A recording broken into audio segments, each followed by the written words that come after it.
Oh, hey. Hey everybody, I am live as promised. I said I was going live at 11:30. I'm a minute early.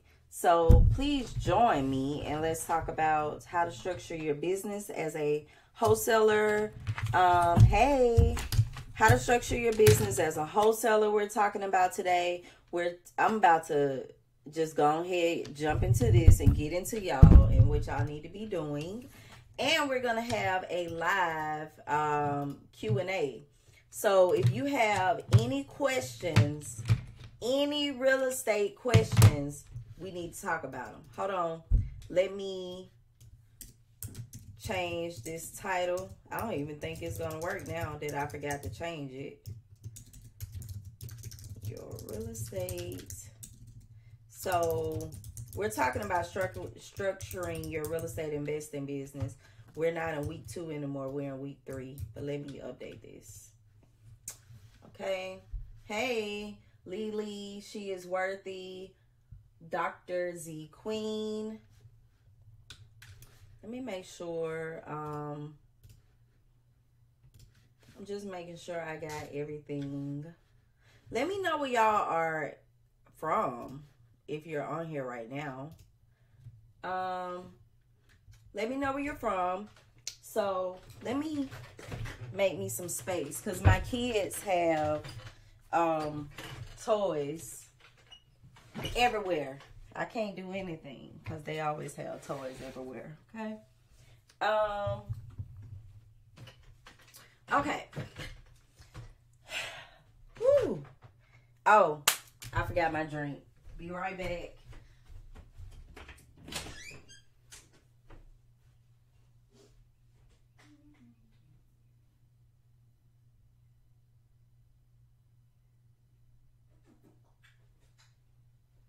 is my drink?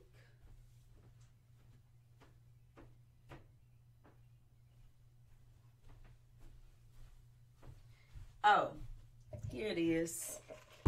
I'm coming, y'all.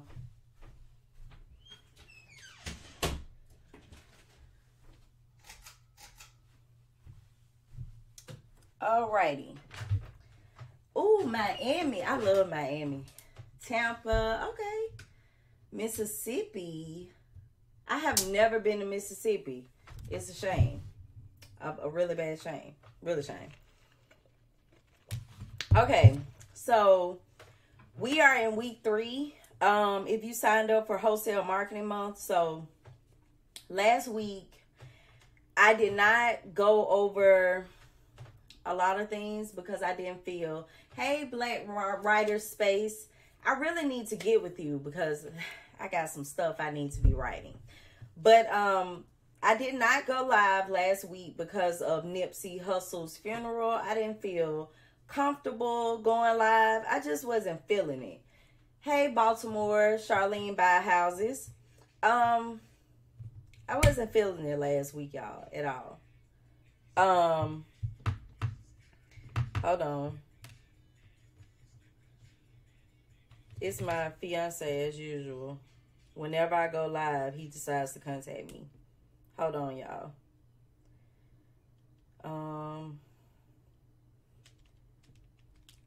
Text him today. Yeah. So I didn't go live last week because I didn't just feel comfortable. But now I'm back. So we are going over how to structure your business when you're doing real estate investing.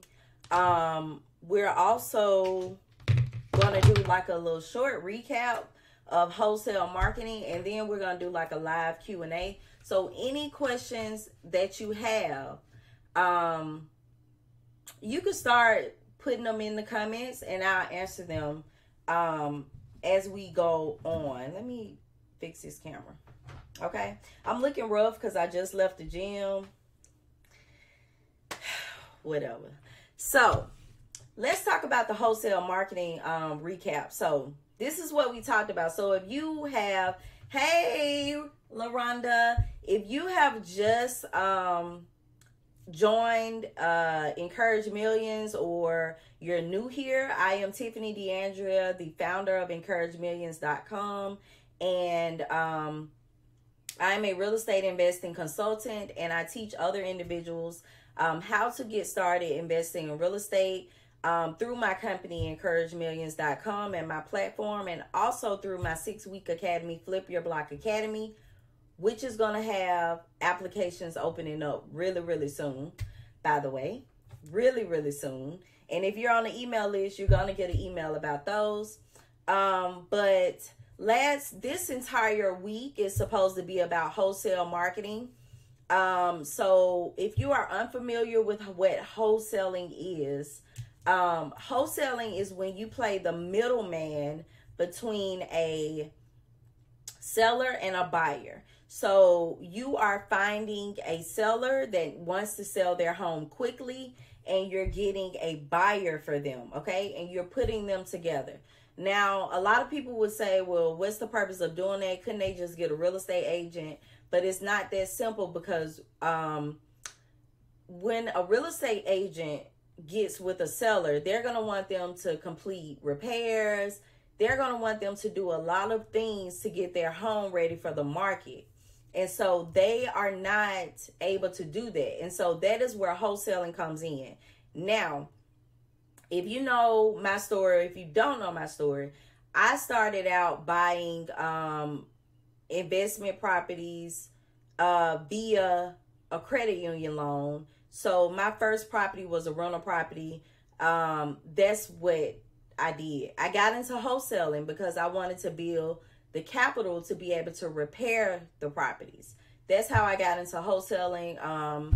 And so now I teach mostly about wholesaling. I don't do wholesaling on a day-to-day basis, but I try to stay abreast with what's going on in the wholesaling industry. And so that's why this particular month we were talking about marketing as a wholesaler. Now, when you Black Writer Space asks, can you explain what wholesale purchasing is? So when you find a seller, you're providing a solution to them, which is finding a buyer for them, okay? Now, that will involve you going out to view the property, looking to estimate how many of the repairs need to be done, and then ultimately you will get under contract with that individual and assign your contract to that buyer for a fee. That is how you make your money. You're the middle person. You assign the contract to the buyer for a fee, okay? That fee can be whatever you want it to be, but it better make sure that the deal is going to work and your fee is not too high, okay?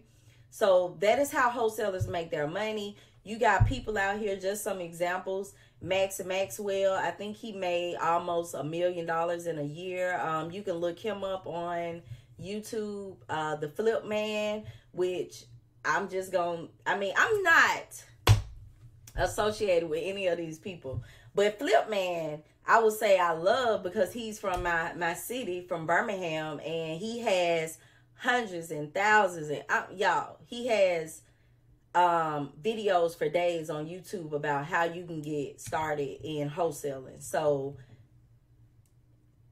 check them out. But that is it. Like someone said, you did all the leg work, so that's your fee for doing that, okay? So we talked about wholesale marketing last week, and we talked about in the first week we just talked about why marketing was important.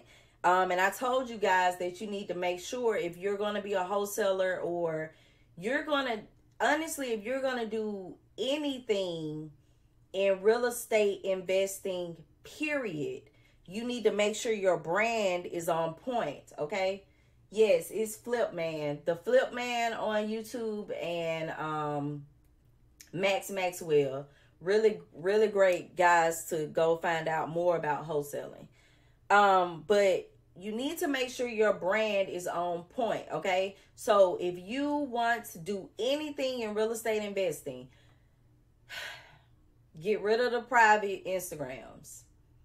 Get rid of the private Instagrams. That's number one. Number two, figure out what is your target audience. What type of wholesaling are you going to be doing? Are you going to be doing tax lien properties, pre-foreclosures, people that's going through a divorce, people that are recently deceased. You need to figure out what is going to be your target audience.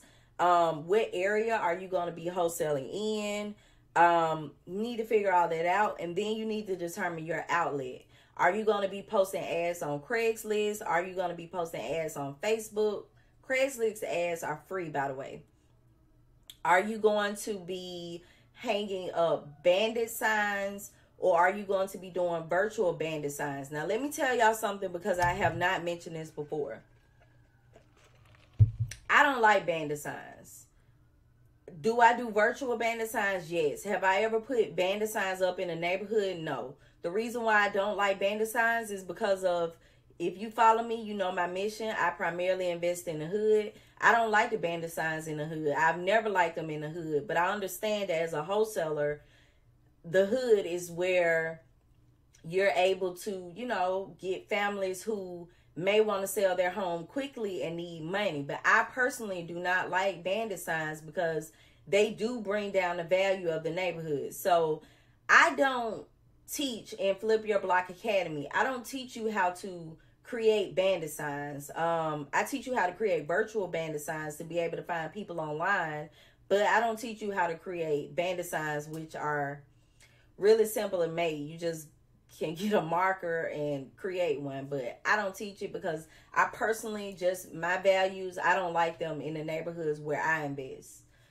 Someone asked, how can one get more training in pre-foreclosures? I want to be great in this market. You can join Flip Your Block Academy, or you could just try to do your research out there and learn about the process of pre-foreclosures, or you could try to connect with a real estate attorney in your area who can give you more information on pre-foreclosures.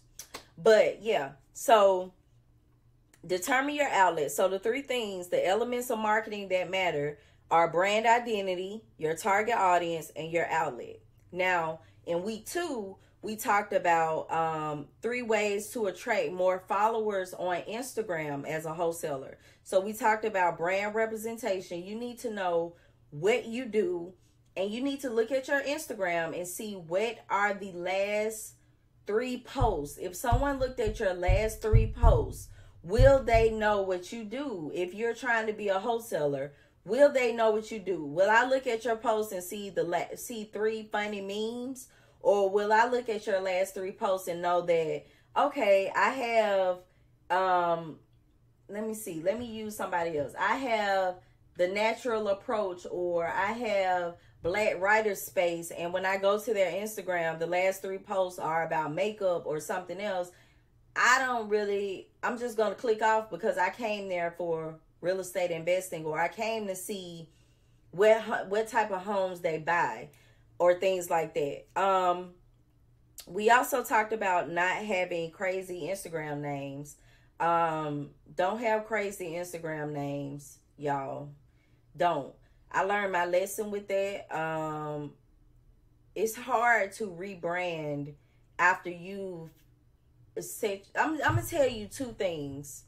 What's hard? It's hard to rebrand after you became known for one name. So when I modeled, my name was Tiffany the Bombshell. It was hard to rebrand. I rebranded 3 times. I rebranded from Tiffany the Bombshell to my married name, which was Tiffany Crenshaw, to now I'm just Tiffany DeAndrea, which is my first name and my middle name. That was hard because I went from being young and in music videos and rapping and modeling to being Tiffany Crenshaw, the one who worked in corporate America, and I worked for Fortune 500 companies, and I helped scale their business by millions of dollars. Like, it was hard, okay? It was hard. I didn't want to use my maiden name because I was a rapper and a model and in King magazine, y'all. Okay, it was hard, but I love what I did. But it was hard when I got older and I graduated with my degree and I was trying to rebrand in corporate America. It was hard. And so now it wasn't that hard to go from corporate America to what I do now. because of the two. But when you're trying to brand your business, you just need to also stay true to yourself. Like, I'm still myself. This is still me. I still love trap music, and now I'm flipping in the trap. But you just got to figure out your brand, okay? Yeah, I was a rapper, model, and my stuff is still on YouTube. So, like, I'm never going to take that down. I rapped, I modeled, I acted. But when I worked in corporate America for Fortune 500 companies, they didn't want to know that I rapped and modeled and acted, okay? So keep in mind your brand representation. Next, your content is key. Where are you posting on Instagram? We talked about that before with your 3 posts, but where are you posting on Instagram? What are you sharing on Instagram? Also, I think someone asked me before on the last live I did, if you do not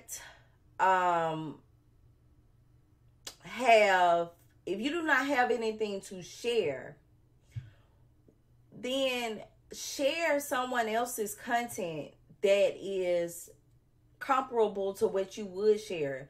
If you don't have anything to share, share someone else's content. If y'all have not looked on Netflix, I'm gonna tell y'all, maybe this will help y'all out. On Netflix, it's a movie called, hold on one second, because I want to get the right name. What is it called? The American Meme. That's the name of it. The American Meme. If y'all go look at that on Netflix, you will see that Fuck Jerry, and I hate to curse, but that's what his name is on Instagram, Fuck Jerry. If y'all follow him, he posts nothing but memes. That is repurposed content. He has built an entire marketing agency based off of him reposting memes. He has millions of followers. Go check it out, because you will see it is not just all about what you're posting, but if you're able to share valuable information from others, it will help your Instagram grow as well. Hashtags was the last thing that we talked about. You need to learn how to use your hashtags, okay? On social media, learn how to use your hashtags. So when you post something, someone asks, how do you repost? You can take a screen. Now, let me break this down.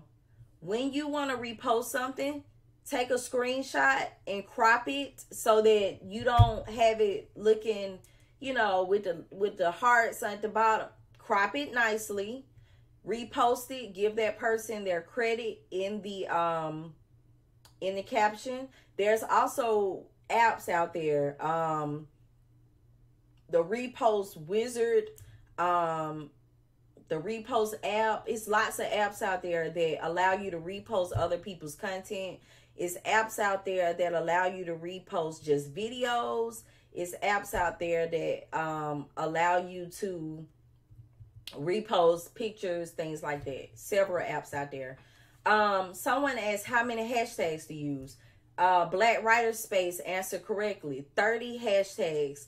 When you post, you can only use 30 hashtags, but you have to be careful. You can't use the same hashtags over and over and over and over and over, because then your account could get banned from using that particular hashtag. So you got to be careful there. When you use your hashtags, we know that Instagram gives you the feature where you can see how many individuals have posted in particular hashtags. I showed you guys an example on the last live. You need to look for hashtags where there are not like millions of posts in those hashtags. You need to look for hashtags that are usually about 50,000 and below. Of course, you can use the bigger hashtags too, but if you're doing 30 hashtags, 25 of them should not be the huge hashtag volume amount, okay? Just think of that. Try to find hashtags that, and let me just say this also. just because you're posting about real estate investing does not mean that you have to, all your hashtags have to be about real estate. No, you need to think about your target audience. Like we just said before, who is your target audience? So if your target audience is a person that's buying a home, this is some example hashtags that you could use when you post. So you could do first time home buyers is a hashtag. You could do mortgage loans is a hashtag. You could do relationship goals. What you're doing is you're doing hashtags to find your audience. If your audience is always on the shade room can be your hashtag. If your audience loves Beyonce, you can find a Beyonce hashtag and put it in there, okay? You just need to find your audience. Someone asked how to put stuff to search for in the caption. How do you put stuff to search for in the caption? I don't understand your question. Are you asking how do you search for the hashtag? So at the top of Instagram, when you put in the hashtag name that you're going to use, you can click on tags and it starts to populate with the amounts and the different hashtags that's out there. Just keep in mind, if you use a hashtag that's never been used before, then you're going to be the only post within that hashtag, usually. Okay? So that was a recap of week 1 and 2. So let's talk about week 3. And we're talking about, once again, now we're talking about structuring everything as a business. So let me just go ahead and cancel out some of the myths that I've heard from people. Number 1, if you want to be a wholesaler, if you want to be a real estate investor, you do not need a real estate license, period. I don't know who's telling people that, but you do not need a real estate license. I don't have a real estate license. Most of the individuals that I follow do not have a real estate license. You don't need a real estate license. If you're going to be continuously bringing in money from real estate, you're going to need to determine if it's time to go ahead and create a business from your real estate things, okay? Oh yeah, let me do that before I go into structuring the business. So Charlene talked about Facebook marketing. Let me tell y'all, you could run $5, $10 Facebook ads, but the very first thing you need to do, and you're gonna have to do in order to run ads on Facebook, you need to have a Facebook business page. I think the category, if your Facebook business page is gonna be about doing real estate investing, you can make it like a real estate consultant agency would be the type of business. It's several ones, but you'll know when you see it. But you need to create a Facebook business page. Keep in mind that when you start your Facebook business page and it allows you the opportunity to invite people on your Facebook friends list, do not get discouraged if people do not join your Facebook business page because they may not be your audience, okay? That's what you got to keep in mind. Your main thing is that you want to have the Facebook business page. You want to post. You want to make posts letting people know that you're buying homes. You want to make posts about the area where you're investing. You want to make posts about just to draw people in, to let people know that you're a real estate investor and you're buying homes in that area. When I say buying homes, just like her name is Charlene Buy Houses, she may very well be a wholesaler, but you're still buying homes because you're connecting them with a buyer, okay? On Facebook with the Facebook ads, you can run ads for as little as $5. When you have a Facebook business page and an Instagram page, when you do an ad on Facebook, it's going to be able to be shown on Instagram as well. So you're hitting both of those markets, okay? This is why you need to look into going ahead and getting your Facebook business page if you don't already. You need it in order to run the ads. When you run your ads, that's why you need to know about your target audience, because when you run ads on Facebook, you need to target down as much as possible. Now, when you get into running an ad on Facebook, just high level, it's going to show you like a little thing on the right hand side, and it's going to show you if your audience is broad, too specific, or specific. You always wanted the line to be in the middle right here, okay? You don't want it too broad because you're not going to reach who you want. You can filter down to the area that you want. Facebook ads let you do a lot, but you need to get that Facebook business page, and you need to run your ads for at least 3 days for them to really start working. So if you're going to do a $5 ad, you can do a $5 ad for 10 days and spend $50. And hopefully you get leads from that, okay? So I hope that helped a little about Facebook marketing. So let's talk about the structuring your business, and then I'll let you guys ask all your questions. But I'll go through this really quickly. So structuring your business, the first thing I said is that you need to make sure about your brand. You need to, because if you don't know the name and all that stuff of what you're going to do, that's going to mess you up from the next point I'm about to talk about, which is getting your LLC and your EIN. Now, another myth that I hear from people is that they cannot get an LLC, or they got to get an attorney to get an EIN. Y'all, you can go right now on your county or your state site and apply for an LLC. Depending on your state. I know that it can be done in Alabama, Georgia, California, Las Vegas, Nevada, Florida, Georgia. It can be done. Just go online and get the LLC. If you don't have the $150 to $250,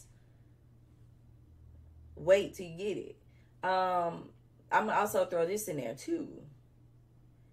Don't use LegalZoom. You paying extra money that you don't have to pay. Don't use LegalZoom. Go out and go on your state site and get what you need. Kentucky LLC is $49. Praise God. I need to just form all my LLCs in Kentucky. Now your EIN. Your EIN is your business's social security number, okay? That is your business's social security number. In order for you to get to step 3, which is getting a business bank account, you need to get your LLC first, then your EIN, then your business bank account. Because in order to get your business bank account, you need to have an EIN, okay? If you want a free business bank account, Spark Capital One is free online, okay? To get your EIN, you go to the IRS website. You can type in EIN in the search. It'll pull up the application. It takes 3 minutes. You get your EIN immediately, okay? These are things that is stopping a lot of people from moving forward, and it shouldn't. Like these are little itty bitty things. If you have the money, even your own money that you're making in your everyday jobs, use your own money to invest in your own business. Just speaking from personal experience, I currently have my company, Encourage Millions, our Certified Pools and Spas, which is our pool company in Florida, and my fiance he's co-owner with me of the pool company, but he also has his property maintenance company. He's licensed now in 3 states. I'm licensed. I kept my company in encouragement because my company is primarily online. But once I started doing like in-person things here in Florida, I would get licensed here. Now, if you are someone that's going to have a business and you're going to be working in other states, what you will do is you will have your home, your original state where you do your articles of formation. You will have that state, and then you will get a foreign license in other states because you're doing business in other states. Okay. Black Writer Space asked about, do you need a DUNS number? Let me talk to y'all about DUNS number really quickly. And this isn't even talking about real estate investing, but from a business standpoint, let me throw this disclaimer in. I'm not a accountant nor a business attorney, but I'm just telling you what I know. Yes, I'm in Florida, in between Florida and Alabama. I'm in between both states right now, and I manage my rehabs in Alabama virtually. Hey, Regina and Abigail. Regina, I see your message, your DM, and I will answer you as soon as I get a minute. I've been really busy, but I saw your message and I really will answer you. The DUNS number, let's talk about that. So the DUNS number is a number that is, let me make sure I'm saying this right. I don't want to say this wrong. I don't want to give y'all wrong information. So I'm just going to go to the website and tell you what it says, because I don't want to say this wrong. So Dun and Bradstreet is a company that establishes your DMV file, and it helps. I don't know if y'all can still see me right, because I'm reading on this other screen. Okay, so the DUNS number helps potential partners and lenders know more about your business and may also help them make informed decisions about whether or not to work with you as a client, supplier, or partner. Let me tell you why we have a DUNS number from just what we do with our businesses. So I have a DUNS number with Encourage Millions because I also, in addition to everything I do whatever with my business, my online real estate investing, education, and things like that, I also am registered in the state of Alabama to apply for a government contract. So if a government contract ever comes available where they need a person to consult with them regarding real estate investing or economic development, I already have everything that I need to go ahead and bid. Our other companies. So like I mentioned, my fiance has a property maintenance company. He pretty much does everything. I'm trying to get him to get a general contractor license. He does everything. But we bid on government contracts. So you have to have a DUNS number. A DUNS number also is needed when you're going to build business credit, is what I've noticed. So sometimes when you're building business credit, they ask for your DUNS number as well. It's especially for government contractors. I would say if you have a business, just get the DUNS number. It's free. All of these, the EIN, the DUNS number is free. Just get it. Something I will tell you to keep in mind when you're structuring your business from a legal standpoint, if you ever move, this is an issue that we ran into. If you ever move from the state where you formed your business, and let's say, I'll give you an example. My fiance had to move to Florida. That's why we're here. I follow him. And then I told him he had to put a ring on it or I was going to go back home. But anyway, that's not why he asked me, y'all, but okay.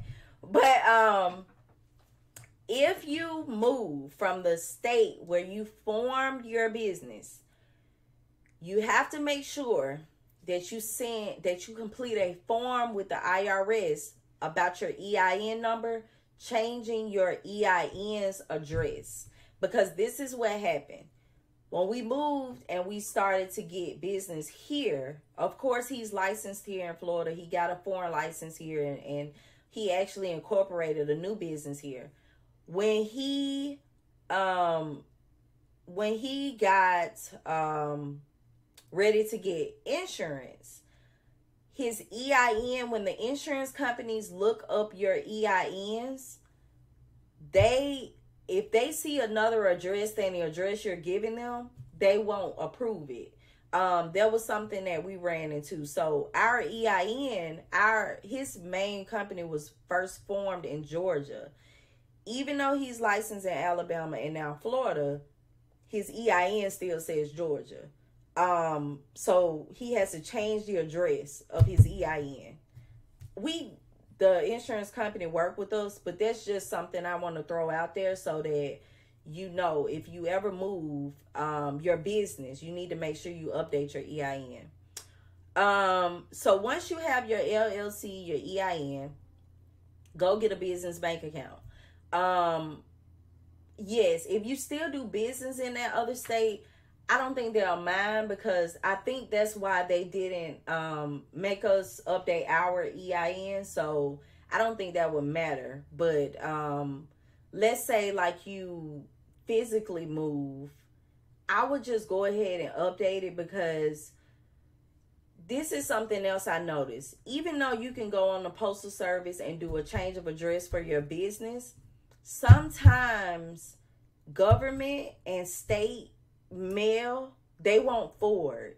They will still send it to the address that you had. And we have noticed that a lot. So I would say to just update it if you physically move. So in my case, I'm like literally a dual citizen in 2 states. Like I'm in between 2 states. Like even though I'm here, I go to Alabama a lot. I'm always in Alabama. So I kept my P.O. box in Alabama, and I keep everything dealing with Encourage Millions there, because I primarily do all of my things in Alabama. And I don't think I ever changed it at all. So unless I have to from a legal standpoint, but no. So once you have your LLC and your EIN and stuff, you need to go get your business bank account. Now, 2 that I can say are really good, I've never had a problem with, is Wells Fargo and Capital One. Spark Business with Capital One. Capital One is free. The only thing I don't like about Capital One is, depending on where you are, there aren't Capital One ATMs. So if I want to go to the ATM, I get hit with a fee. Normally I would just transfer to my bank that I'm with, and where I can just go to the ATM. What else? They don't really do wire transfers. I found out today because I had to transfer my contractor money. So I had to transfer to my personal bank to pay him. They do allow you to get checks, but I think Capital One, especially if you do most of your business online or, you know, in person, it's good if you're not gonna be going to the ATM and things like that. But it's really great business bank account. And of course, Wells Fargo is everywhere. The only thing about Wells Fargo is that for a small business account, I think they charge like $15 a month or something like that. Do they ask for personal info with business accounts? Is that what you're asking? Yes, they're going to ask for your personal info, but with the business accounts, they only use your business EIN number on any of your accounts. So let me just speak from, I worked in corporate America for Fortune 500 banks for the past 8 years. I don't anymore. I work for BBVA Compass, and I work for Regions Bank. I will tell you this. So let's say that you have, this is the reason why you really need to have an EIN, because it protects you and the LLC protects you. So let's say you're a Wells Fargo customer and you have an account with Wells Fargo, and let's just say your personal account got negative. Okay. Now, if you are not familiar with banking processes, if your account goes negative and your social is tied to someone else's account as an owner, the bank has the right, after 30 days of your account being negative, to go and pull that money out of that person's account. How do I know this? Because I was the person that did it. So before I graduated, I worked in collections. So if you were on your mom's account, but you also had your own account, and your account went negative and you didn't pay it within 30 days, we would just take the money from your mom's account. Okay. So what helps you in having a business is that if your personal account is negative, we can't go into your business account and take that. Okay. Your LLC, that makes you a limited liability corporation, so you cannot be sued and someone come take your house and your car because of your business. Okay. That's why you see all these people get in trouble with the law for things they may have did under their business, and their personal things are still there, because if they were protected, you can't come after the individual's assets, only the business assets. Okay. So that's why you want to make sure that you have an EIN and an LLC, especially when you're doing wholesaling. So the reason why I'm telling you guys to structure things is because by having a LLC, when you get ready to file taxes, it's going to help on your taxes. Okay. You're going to be able to claim all of the expenses that your, well, not everything, but, you know, travel expenses. If you're driving for dollars, you need to be claiming the mileage, gas, office supplies, web software that you may be using. All of those things you can claim, and it will help your taxes when you file taxes. Okay. So we've talked about structuring your business with your brand, the LLC, the EIN, and your business bank account. The last two things I want you guys to really pay attention to is looking into getting a domain for your company, hosting, and a website, and an email system. Now, I use Bluehost. Really great. That's where I get all my domains. That's who I go through for my hosting. It is not hard to get a website up and running today. There are free themes that you can download in WordPress really quickly and get your website up and running today. I actually created my first website myself. I downloaded a theme. I didn't have the time to do it, so I just hired someone to finish it off. But you need some type of one-page site if you're going to be doing wholesaling, where people know to come on here and they could contact you. They see your contact information, or they could leave their contact information so that you can contact them. But you need to look into getting a domain, hosting, and you know, a WordPress website. Yeah, WordPress is the bomb. I know there's other things out here like Wix and Squarespace, but y'all, most companies, big name companies, use WordPress. Your email list.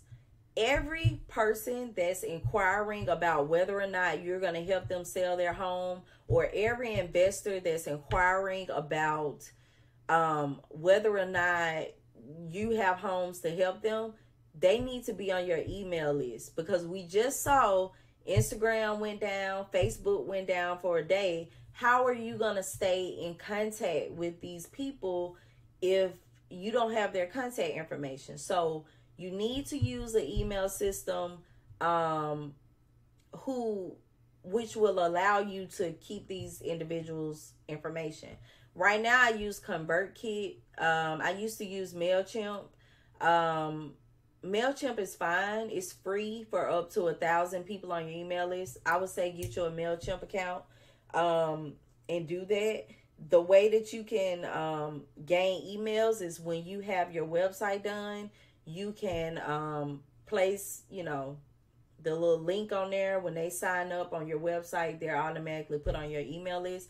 For the people that don't have an email list, there are tons of, I will say, MailChimp has landing pages. So you can create a landing page. You don't have a website. You can create a simple landing page that shows that You buy houses, and they can sign up on there, put their email in, call a day. You don't even have to have a website. So if money is an issue for you and you're not able to get a website up and all that stuff, buy your domain name, because you can redirect your domain name to your landing page through MailChimp and go from there. Domains are cheap. GoDaddy has them. I don't like GoDaddy anymore. I use Bluehost, like I said. But if you're on my email list, I'm gonna send you the links to the people that I use. But yeah, that is just how you would structure your business. And if y'all want business cards, you know to go to Vistaprint and get you cheap business cards. And when you first go to Vistaprint, do a search for a Vistaprint coupon and get your cards for cheap. I think I showed y'all before, but I have so many that I barely use. Hey, Jackie Bella. I have so many business cards up in here that I use, but I have one for our pool company because I'm the chief operations officer of the pool company, and then I have my cards that I use for Encourage Millions. Okay, so I know that was a lot of info, but you just gotta start thinking of this stuff when you're getting into wholesaling and things like that. And the next week is going to be our last week. And I'm going to talk about building a team. So, getting VAs, virtual assistants, how you can connect with people on Facebook to just help with cold calling. I've done that before. I met a lady in a Facebook group, and she didn't have time to drive for dollars, so I drove for dollars here in Florida. I found potential deals, and I sent them to her. After I skipped Trace and found out their information, I sent them to her, and she actually called. Because I think I told y'all before, I do not like cold calling, but that's how we like tag team and did that. So if y'all are watching this live right now and you see somebody on here like Charlene buy houses, she may need someone to cold call. She may have buyers in your area. I'm just telling y'all, start connecting with people that are in the same space as you. It's money out here for everybody. And I really mean that. It is money out here for everybody. But yeah, if you're watching this and you're like not really into wholesaling, but you have a business or you have any type of corporate skills, look into doing all of these steps I just talked about today in regards to getting your LLC, EIN, business bank account. But look into getting your DUNS number and look into trying to get RFPs in your state, okay? Because it's money out here, y'all. You just have to really put in the work, and you're not going to get told yes on everything. Prime example, I just went and walked a government site to put in a bid for a job that they posted out there.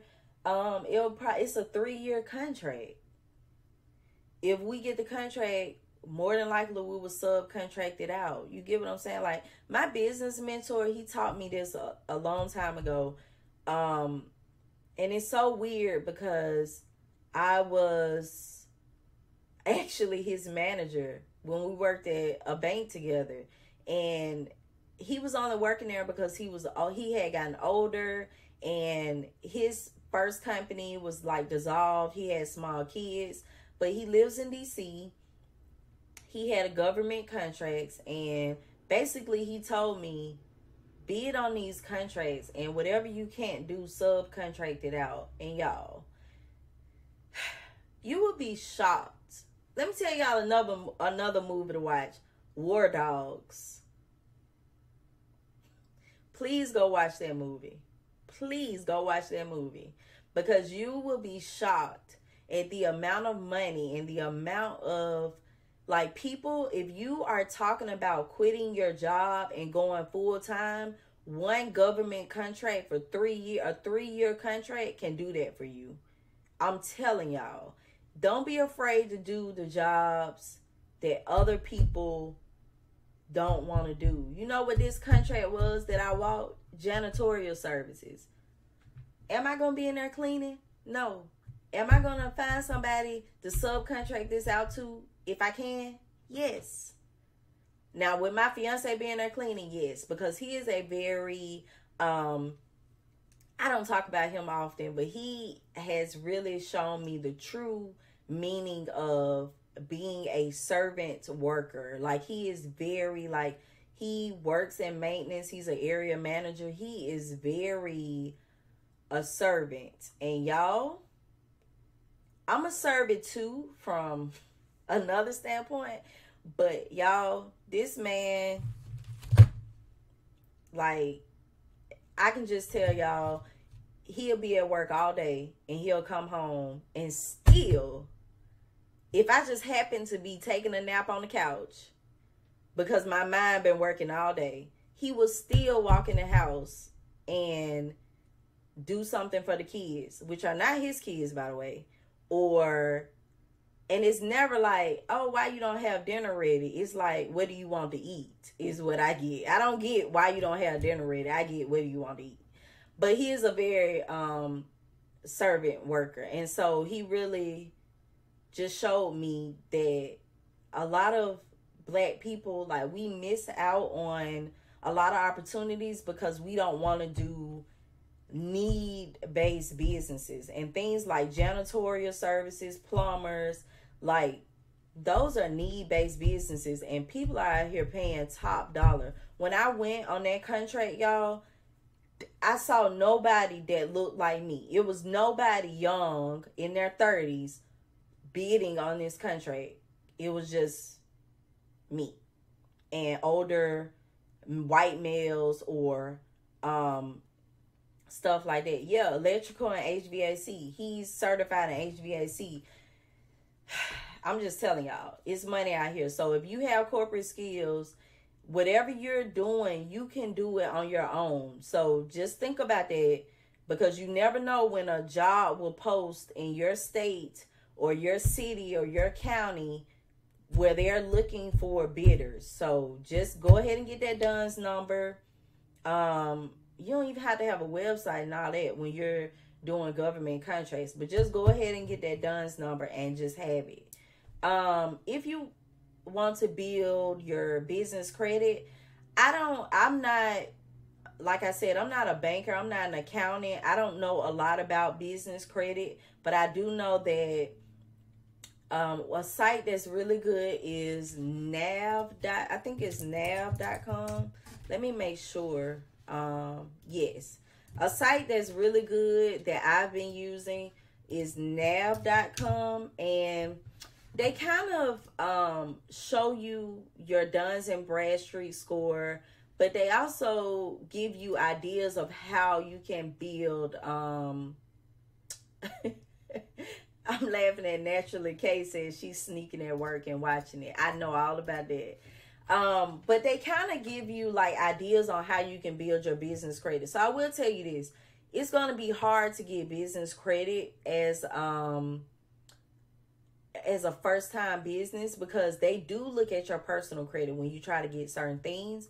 But one thing I can tell you, a way that you can build it, is if you got a if you got a trade line somewhere. So depending on your bid, I can only just talk about what we do, but depending on your business, you could do things like, let's say you're a painter, you can get a credit line at Sherwin-Williams.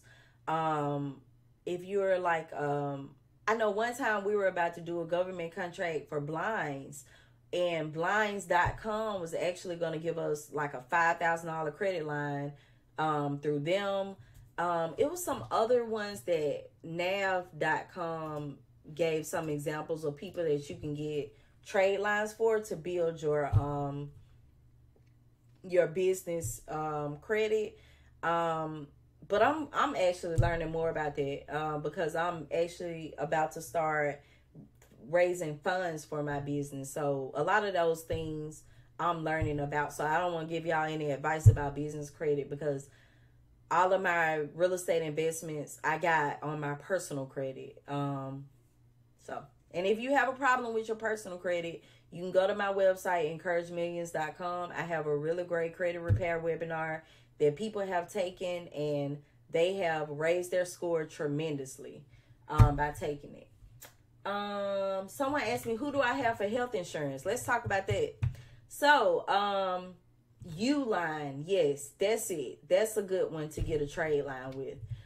Who do I have for health insurance? So, right now, I'm actually, because of if you haven't been following me on Instagram, I just ended my job. So, my current insurance is still valid for a certain number of time, but I've actually, in the past week, started researching small business insurance. Y'all ain't tell me it was going to be like this, going to be a full-time entrepreneur, but I just thank God that I have made money consistently monthly to be able to cover it. But so you can go to the Health Place Marketplace, and they have an option up there for small business owners, and you can see all of the different prices for your state. But probably if I have not retired my fiance by next year, we get married next year, I will probably get on his insurance next year. But in the meantime, for this past year, this year coming up, I'm gonna have to pay out of pocket. So not looking forward to that, but I'm just happy that I'm able to even just not be working. Okay. What else do we have? So, we can have our live Q&A. Does anybody have any questions about anything and I can answer them? This is my contractor. I guess he just got his payment. Now he's trying to be all nice to me. See how they do? I'm trying to see here. Okay. Does anybody have any questions about real estate investing? I'm going through to make sure. I think Team 2 asks, if you want to just get started with your first deal, should you set this up or can you do this as you are working deals? I think she was talking about, when I was talking about setting up the email system and all that stuff and things like that. No, you can do this while you're working. You can do this while you're working deals. I mentioned going to, hey, Kirsten, have questions about, okay. Will you save this video? I'm at work and have missed some of it. Yes, it should save on Instagram for 24 hours. Unfortunately, today, I usually try to press record on my computer and send out the link later to my email list, but I forgot today, and that's my bad. But it will be up on Periscope, YouTube, and Instagram for 24 hours. It will be up on Periscope forever. But it will be up on Instagram for 24 hours. My Periscope name, if you guys don't know, is Encourage Mills, MILLS. Someone asked, you mentioned going to the credit union for an investment loan. So I didn't get an investment loan. I got a personal loan. So when I got my first property, before Shin Young, I got a personal credit union loan for $15,000. I bid it on the property. It ended up being $14,700, and I used my own funds and credit cards to do the repairs. The repairs ended up being about $10,000 to $15,000, or whatever. Black Writer Space asks, since you have more than one company, how do you structure with an overhead company?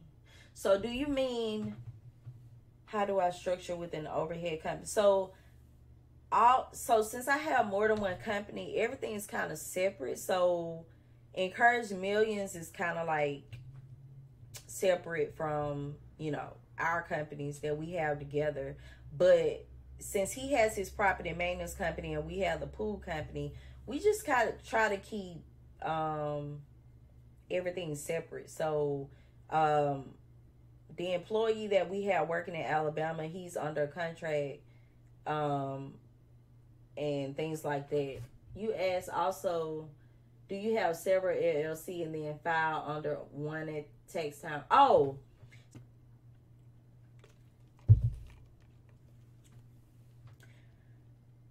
I am back.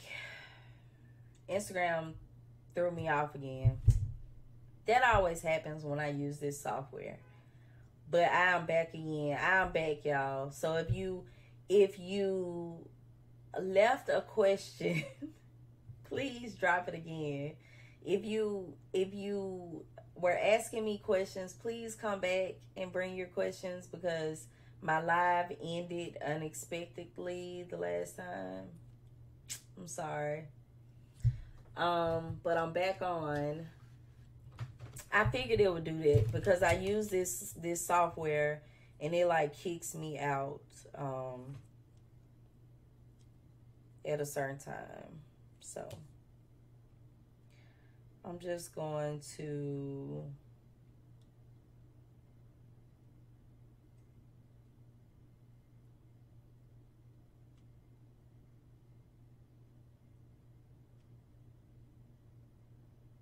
what?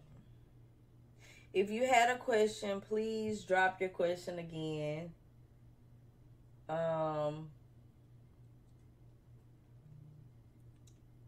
And I'm gonna try to answer them. Why am I getting...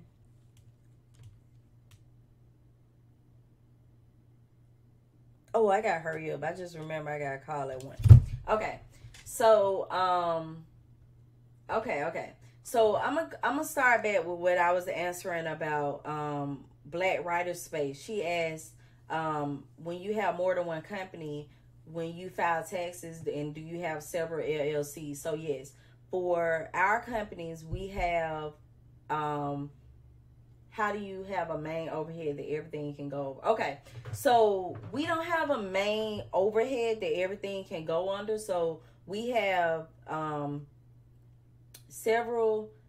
So we have 2 different business bank accounts for those 2 companies, LLC. I have my business bank account for Encourage Millions. Everything is separate because they are separate LLCs. Now, if we had a DBA, those funds that are acquired under that DBA will still go into that LLC, which owns that DBA bank account. So that's kind of how we do things. When we file taxes, you are able to file each business EIN number.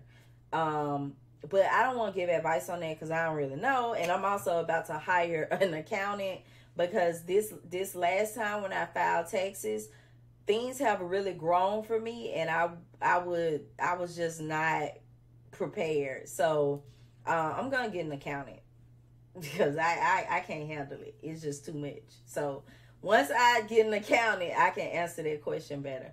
Will I be teaching on how to bid on a government contract? Do y'all want to learn that? I mean, this is real estate investing, but if you're interested in learning that, I can definitely teach on that. How do I find employees in another state? I use different sites like thumbtack.com, or I get referrals. I also post jobs on Indeed. Someone asks, my grandparents left me a house. I have the taxes in my name. How do I get the deeds? You need to contact the county tax assessor's office where that home is located. Yeah, contact the county tax assessor's office where that home is located.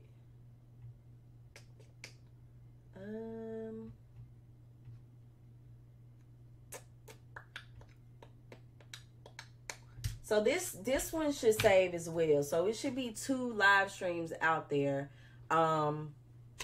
once I end this live. But if you have any questions, drop them now. I have to get off in like 5 minutes because I have a call. with someone.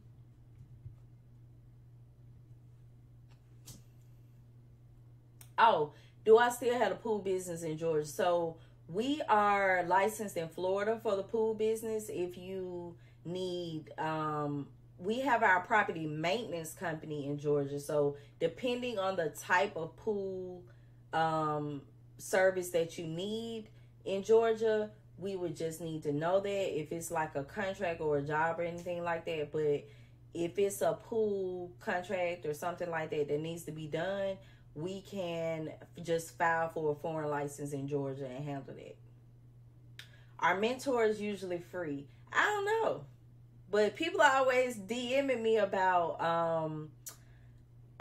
being a mentor, and y'all, I don't do free. I don't do it. I give y'all a lot of free information, but I do not do free. So if you want a mentor, I can tell you 2 ways that I can mentor you. I can mentor you through Flip Your Block Academy and one-on-one consulting. But I try not to do free all the time, especially for mentorship. The reason why I always say Flip Your Block Academy and I just drill that into y'all heads, because I do a lot for my students. And yeah, they signed up for a course, and yeah, they signed up for a course and they get recorded content that they have to go through. But we have a private group. I've jumped on one-on-one calls with them, and I research their area and I work with them on whatever it is that they're trying to do. I have some people in the group that just wants to learn the knowledge right now and invest later. And I have some people in the group that is actively investing and have applied for tax lien properties and things like that while they've been in the group. So if you want to get mentorship by me, I am opening up applications for Flip Your Block Academy in about a week. Once I open up applications, depending on your answer to the questions, I will set up a call with you and I will decide if you will be great for Flip Your Block Academy. The reason why I'm taking it to application only is because I also don't want people to get into the academy that can't afford it, or, you know, are really struggling and things like that. So that's another thing. Like, I may even have scholarships because I really do not want people to get into the academy that can't afford it, or something like that. But I am opening it up as application only. And from those applications, I will pick about 30 people. And I keep it small like that because I like to, even though it's group coaching, I like to work with people on a one-on-one basis, and I still pick up the phone and call. Flip Your Block Academy is $497, and there'll be a payment plan. And it's a 6-week program.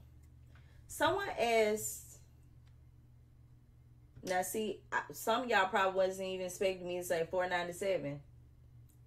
I know I've already been, y'all don't know how long I've been told that that's too low. And I know it is, but you know, it's whatever.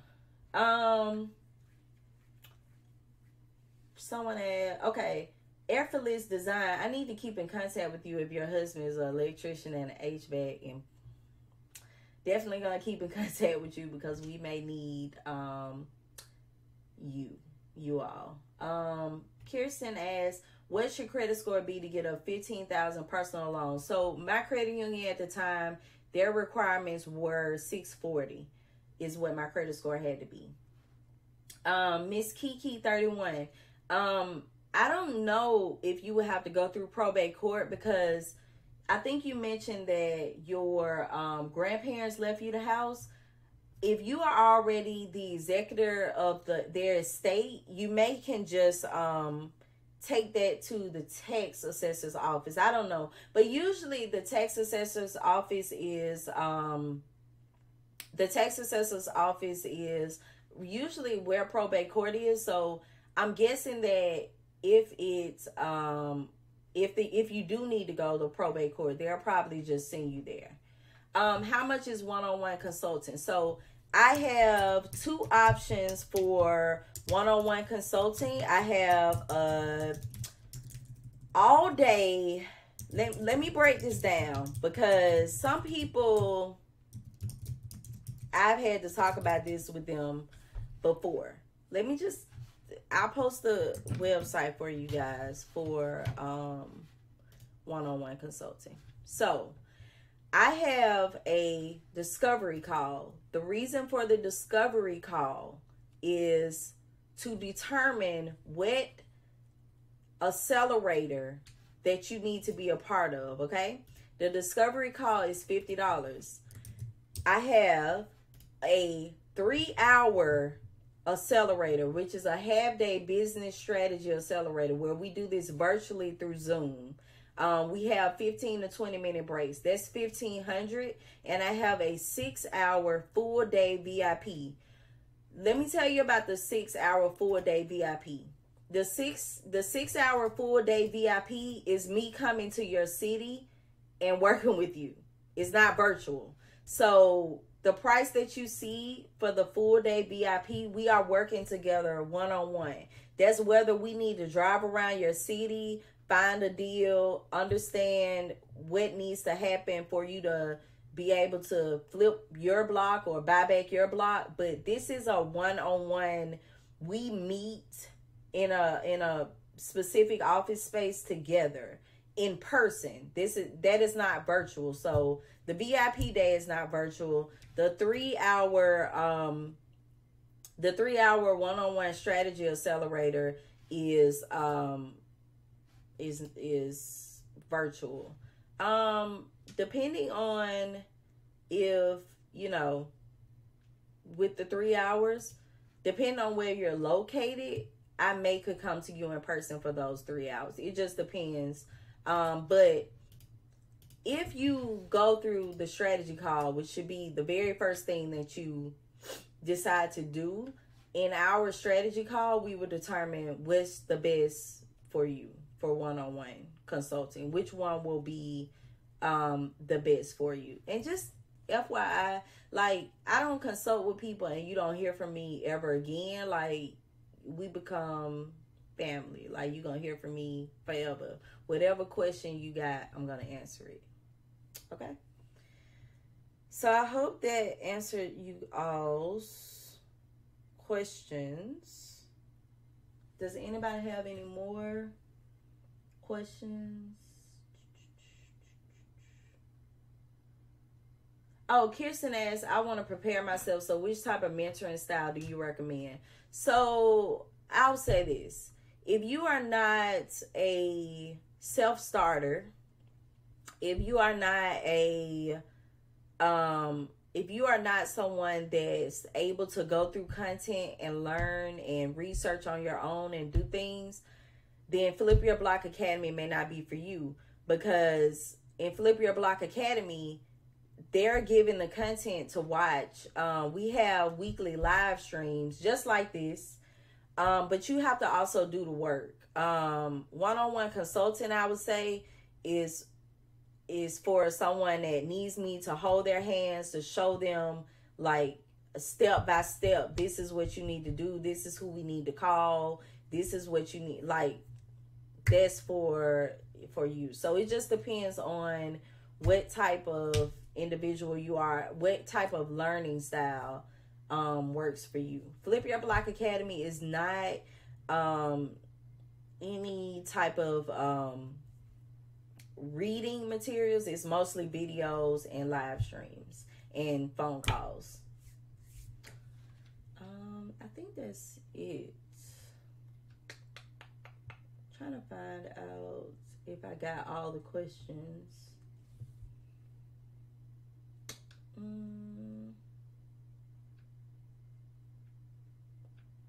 I'll let y'all guys know if I decide to teach on how to bid on the government contract. That would have to be like just some like one-off thing. I may do that through my personal page. Ask Tiffany. Do you walk us through the process? It depends. Are you talking about flip? I walk you through the process. Whenever I receive a paid client, I walk you through the process of anything. So it doesn't, I mean, if you're in Flip Your Block Academy, you learn finances first. Well, getting your finances in order first. Then we go into wholesaling. Then we go into tax lien investing. Then we go into rental properties and flips and things like that. So it's kind of just like Flip Your Block Academy. Your walk through the process. So like if I have someone in the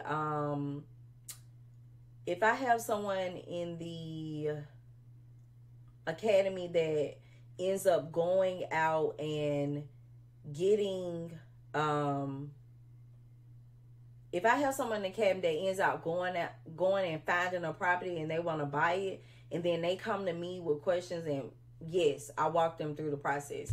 The VIPs and the accelerators, yes, you'll walk through the process. So everything that I do, I pretty much try to hold people's hand. I know that sounds crazy, but that's what I do. But applications are going to open soon for Flip Your Block Academy. There's no application process for the VIP day or the 3-hour accelerator because we have a call first. But there are applications for Flip Your Block Academy because I want to know, I want to make sure that you're in an okay financial state to go through the academy. I don't want anybody struggling and trying to go through the academy and things like that. No. So, yeah, that's why I'm opening it up to applications only right now. Let me see, what time is it? Okay. Does anybody have any more questions?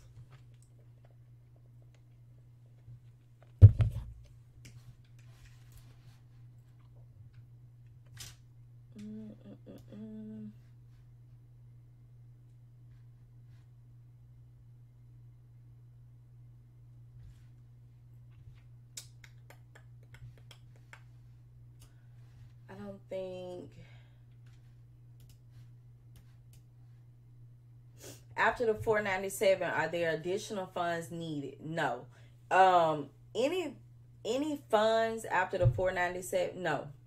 There will be no additional funds needed after the $497. The $497 is the cost of the course and is lifetime access. So once you're in Flip Your Block Academy, if I go and I update the content or I update the videos or I include new information, that's included in your $497. You have lifetime access. Once you pay for it, it's yours. So that's, yeah, no additional funds needed after that. Our text messages as are effective as cold call. Oh, the 6-hour VIP is $4,000. Our text messages are effective as cold calling. I don't know, because some people, I've text people and I don't get a response. I've had wholesalers text me and I've responded. I think that text messages are effective when you're texting someone that's younger. I don't tend to see older I don't tend to see older veterans, elderly people, or anything like that tend to respond to text messages, but they do work for younger people. Kirsten says, I love your automated text. Yeah, that Kirsten, they ain't automated. Like, I really sit here and text y'all. Like, come on now. Like, I try to do everything, like, I try not to make everything as automated. I try to personalize everything in my business, but my text, when I decide to send y'all a text through out, I sit here and I write it out as though I'm writing it to one person. So yeah, I'm not just sitting here just scheduling out texts. Um yeah, people do look at text more than emails. So the system I use is easy texting. That's because I'm able to have everybody in one place. So um if you want to be a part of my text list, you can text buy blocks to 484848. So I'll just put it in here. I think that's right. See, I don't even remember. I just, text who I need to text and keep it moving. But yeah, I just told you where you can but yeah, sometimes I send out real estate investing tips, quotes, motivation, whatever I feel like sending out at the time. Okay? Okay. I gotta get ready for this call. I enjoyed it. Once again, this is gonna be live on Instagram, and the other line is EZ. Z as in zebra. EZ text or something like that. This is gonna be live on Instagram and the other live. So I may have like 2 lives up there. But now I know not to go past a certain amount of time because they seem to cut me off when I use this software. Okay? But I enjoyed it, y'all. Y'all enjoy the rest of your day. Make sure you're on my email list because that's where I'm going to send out the link to be able to apply for Flip Your Block Academy. You're welcome. That's where I send out the links and all that stuff. And I'm not opening it up this time to the public, application only. So if you've been waiting to get in Flip Your Block Academy, make sure you apply and do the application. It's not long at all. It's really short, and we'll go from there. So enjoy the rest of your day.